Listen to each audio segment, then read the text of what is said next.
Yo, what is going on, everyone? This is Football Rants here, back with my very first squad prediction for next season. I'm going to be doing the teams that any of you guys request, and probably going to start working my way through the EPL as we go along. And I'm going to be predicting both the ratings and also the players that I think are going to be in there for each team. And yeah, hopefully I can get some good feedback on this to see whether you guys agree with the transfers or if you think that some players might come in that I haven't mentioned, etc. So we're going to start off with Arsenal. Now, I think that Arsenal certainly have potential under Mikel Arteta. He's a young coach, came from Man City. He's obviously been with a title-winning side before. And I think that, with the right signings, if they make improvements on last season when he came in, then I think that they certainly could challenge for the top four. But let's get into the team, and we start off with the goalkeeper. So for me, it's pretty obvious that it's going to be Bernd Leno. And to be honest with you guys, I think he was one of the best goalkeepers in the league last season. He was playing, he had a very, very crap defensive line in front of him last season, and he still pulled off some magnificent saves, single-handedly at times, got Arsenal wins in terms of when Arsenal only scored one goal and they got absolutely peppered, but Leno kept them out. And he has the potential to be in the national team, Germany's number one, I think. He's already really, really good. And I think, give it a couple of years, if he stays at Arsenal, that is, he could be one of the best goalkeepers in the Premier League. But certainly for me, Leno's going to be there. Heard no rumours of him being transferred out of the club. So it's a solid start to the team for sure. So moving on to the left back now.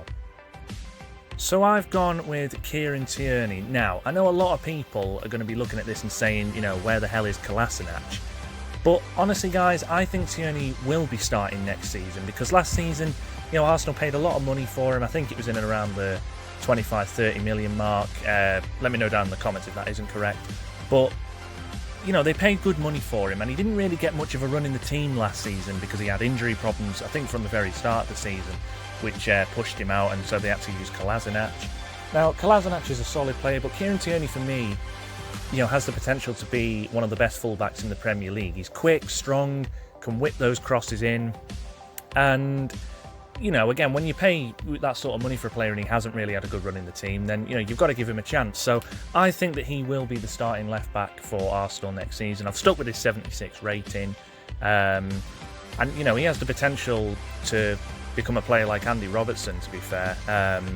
Similar sort of player, and to be fair, he's probably a lot stronger than Robbo as well, so he could certainly reach those sort of levels, and Arsenal need to make use of him for certain. But moving on now to the first centre-back in this Arsenal team. I think it's going to be Sokratis. Now, I know a lot of people have mixed opinions on this guy, but honestly, in my opinion, I think that this guy is Arsenal's best centre-back for definite.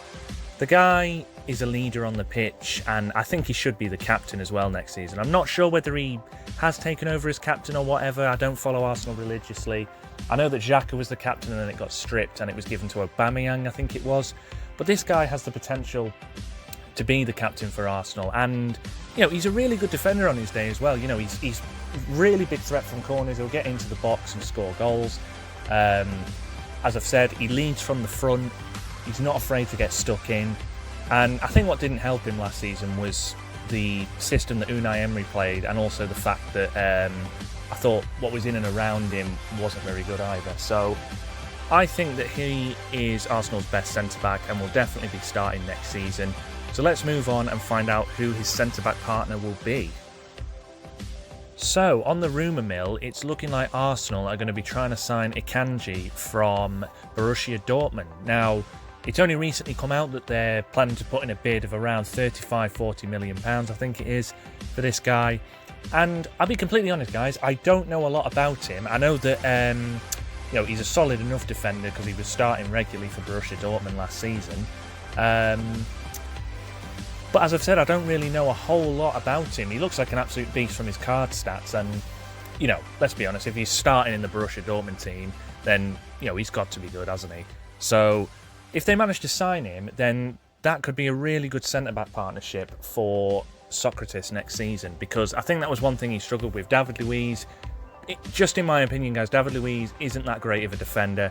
You know, he loves to get forward, and that often leaves teams exposed at the back. So I think with this guy in the team, it'll definitely solidify things up into the defence. And, you know, with Leno in goal as well, that team's already looking, in the defence anyway, you know, 100 times better than it was last season. So moving on to the right back. So I've put in Hector Bellerin. Now, I'm not a massive fan of this guy in real life.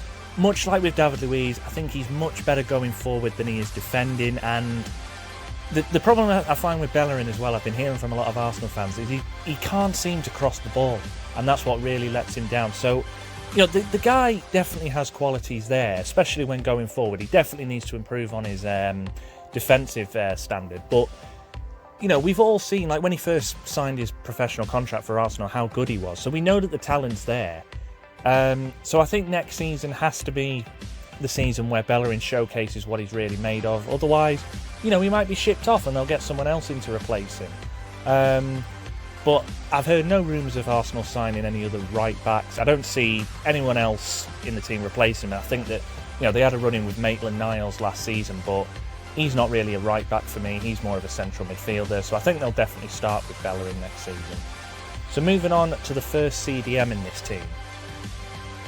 So this is an interesting and possibly exciting one for Arsenal.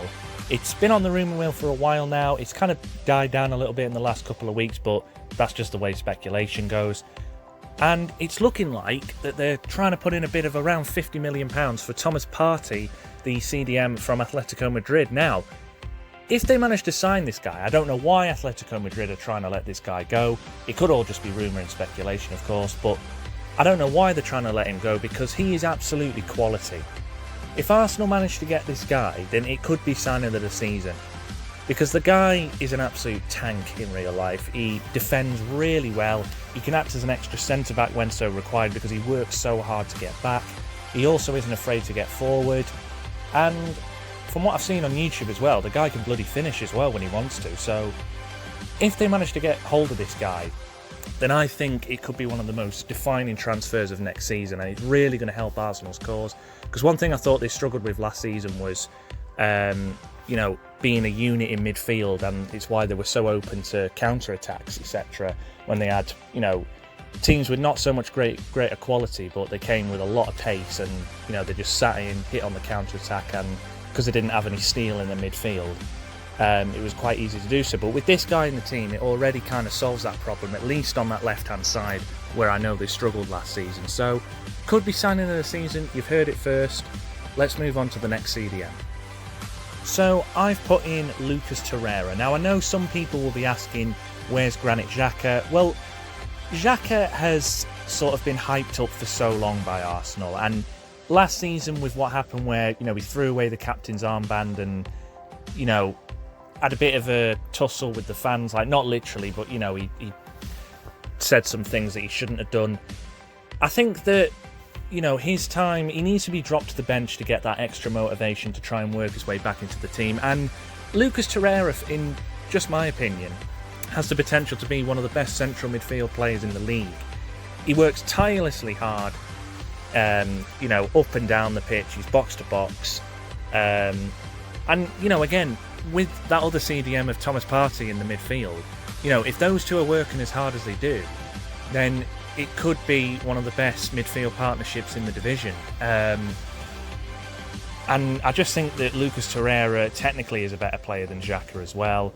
And he hasn't really had that much of a run in the team, largely because of injuries. And also, I'm not sure, he might have had a falling out on the training ground with someone or other. I seem to remember hearing something about that. But I definitely stick Torreira in there with Thomas Partey, and it could work really well next season. That, again, already the team is looking 1,000 times better than it did last season in terms of the players that are already in there. So we'll move on now to the left midfielder. I've put in Martinelli. Now, I absolutely love this guy in real life. I think he's absolutely brilliant. He honestly has the potential to be one of the best players in the world, and Arsenal are so lucky that they've got this guy, because even now, he already looks so confident in front of goal and when he's running down the wing. And he's very vocal as well for, I think he's a teenager, I think he's still under 20 years of age. You know, he's so vocal for a teenager, you know, he'll tell players what he wants them to do to make things work for him. for him to get runs in behind. He's got a quality finish on him, so composed. And I think they have to start him next season. You know, when you look at what Raheem Sterling did when they started him at Liverpool when he was a youngster, same with Mason Mount at Chelsea. You know, Arsenal need to make use of this guy, especially whilst he's young, because he's going to have lots and lots of energy. And I'm telling you now, guys, give it a few years, this guy's going to be a world beater, I think. Could be playing for the likes of Barcelona or Real Madrid in a couple of years' time. Moving on now to the right midfielder. So I think it's pretty obvious that it's going to be Pepe. They paid £70 million for this guy, so who else would it be? And, you know, he didn't light it up last season as much as he was hyped up to do, but I think, again, that was largely down to Unai Emery. You know, he had him on the bench from the beginning of the season. I just think when you've paid, you know, £70 million for a guy in the summer transfer window anyway, you know, you have to start with him. The guy is absolutely quality when he's, you know, in the mood, when he really gets going. He can finish, he can make runs, he can bring other people into play, has the potential to be one of the best in the world. And, you know, I think he has to be starting. And I think, you know, with these other players around him, it's going to work better for Pepe, I think, next season. And, you know, he could be one of the top goal scorers in the league if things go his way. But certainly for me, it's going to be Pepe next season in the right midfield spot. And now we move on to the cam spot. So I've put in Mesut Ozil. Now, again, some of you guys might be thinking, you know, to put someone else in that cam spot, but, you know, even myself, I'm not a massive fan of Ozil in real life. I think that he's been, again, a player that's been hyped up for so long, and you know, he's not fulfilled the potential that I think when he first signed for Arsenal, you know, that he was meant to live up to. But the guy still has quality in there, and again, I'm a strong believer that with those players in the team now, it's going to suit Ozil really well, because I think for years at Arsenal, he hasn't really had the players to provide the service for, because I think he had one great season. I think it was 2015 to 2016. He had a really good season, got the most assists in the league, and with Martinelli, Pepe, and who the striker will be next, I think that it's really going to suit Ozil to bring them into play, because Ozil still has the ability to spray passes around, bring people into the game. He's not so much of a goal threat as he used to be, but, you know, we've all seen him finish when he wants to. So I think he'll definitely be in the cam spot next season. And much like Bellerin, I think Ozil will have to prove a point next season if he wants to stay at Arsenal. Otherwise, much like Bellerin, he could be shipped off. Who knows? But finally, moving on to the striker. What a player to finish off with. It's Alex Lacazette. Now, I know some people are going to be asking, where is Aubameyang? There's been a lot of rumours recently that Aubameyang wants to leave and is going to leave. He's been rumoured to be going to Man United, Man City, Liverpool, Barcelona, Real Madrid. Pretty much all the top clubs are after him. And I can see him leaving because, you know, I think under Unai Emery, that kind of made him lose faith in Arsenal a little bit. And I can see him moving to a different club. But luckily for Arsenal, they've got Lacazette. He's an absolutely brilliant player. You know, can finish from all sorts of angles. Like, I've seen him finish from the tightest of angles before. You know, he can get into the box, head the ball. He's basically their 20 goals a season man, really. And, you know, with those other players in behind him, like Ozil, Martinelli, Pepe, I think that he's going to have a really good season next season if, again, you know, they can provide for him. And I think they will. I think, again, looking at this team, it looks like it could contend for a top 4 spot under Mikel Arteta. It's going to be really tough because there's lots of, you know, the competition's even bigger now in the Premier League, but it's already looking like a better team than last season, and who knows, maybe Mikel Arteta one day could lead Arsenal back to the good old days where they were challenging for the Premier League. But that's my Arsenal team prediction, guys. Thank you so much for watching. Please subscribe if you're new. Give the video the like if you enjoyed it. Feel free to leave a comment, and I will see you all in the next video. Goodbye.